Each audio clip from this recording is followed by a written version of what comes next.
গ্রাম বাংলার মানুষের সবচাইতে জনপ্রিয় ও প্রাণের খাবার এই জংলা কচুর ঘাটি। বিশেষ করে আমরা উত্তর অঞ্চলের মানুষরা একটু বেশি পছন্দ করি এই জংলা কচুর ঘাটি। আর এই জংলা কচুর ঘাটিটা কি যে স্বাদ, আপনার আর কি বলবো।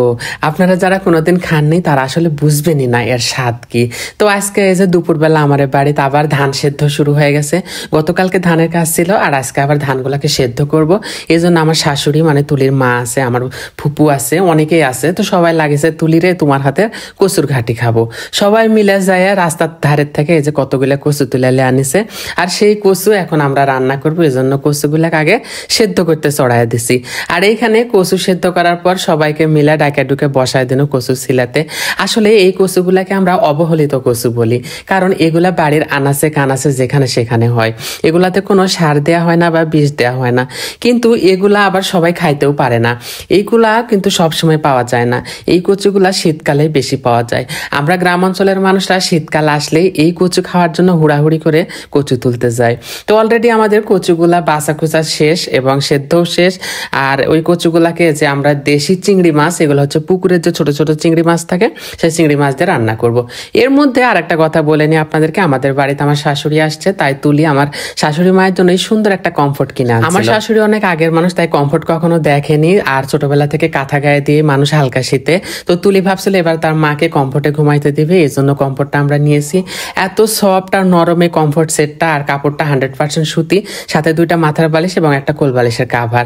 আর এই সম্পূর্ণ প্রোডাক্টটা নিয়েছি আমরা রিস্ট এই ফেসবুক পেজে। এখানে বিভিন্ন রকমের প্রোডাক্ট আপনারা পেয়ে যাবেন এবং বিভিন্ন কালারের। পেজটা আমার ক্যাপশনে দেওয়া থাকবে, আপনারা যারা নিতে চান অবশ্যই চেক আউট করে আসবেন। বিছানা ঠিক করে তুলি আবার রান্নার কাজে ব্যস্ত হয়ে পড়লো। এইদিকে বেলা গড়িয়ে দুপুর হয়ে গেছে, আর তুলিও রান্না শুরু করে দিছে।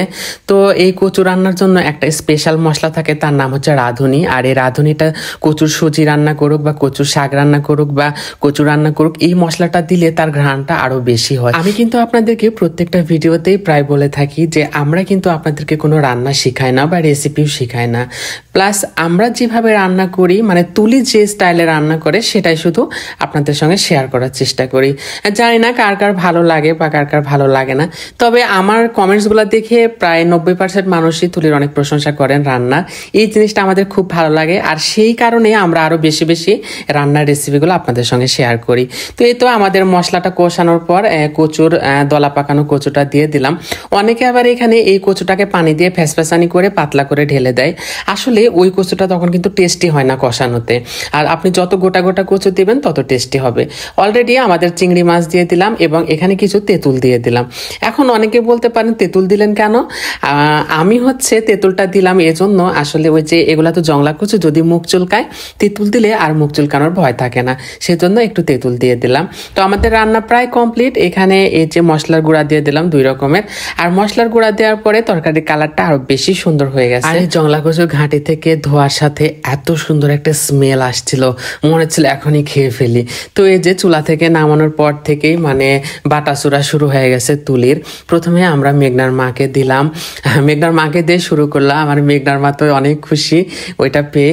আসলে আজকে সবাইকে একটু অল্প অল্প করে দিলাম, কারণ অনেককে দিতে হবে এই কচুর ঘাটি, কারণ এই জিনিসটা না বাজারে কিনতে পাওয়া যায় না। এজন্য আমি চাই সবাইকে নিয়ে মিলেমিশে খাবো।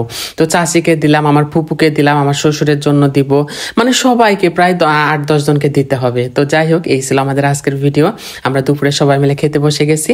সবাই ভালো থাকবেন, সুস্থ থাকবেন। আল্লাহ হাফেজ।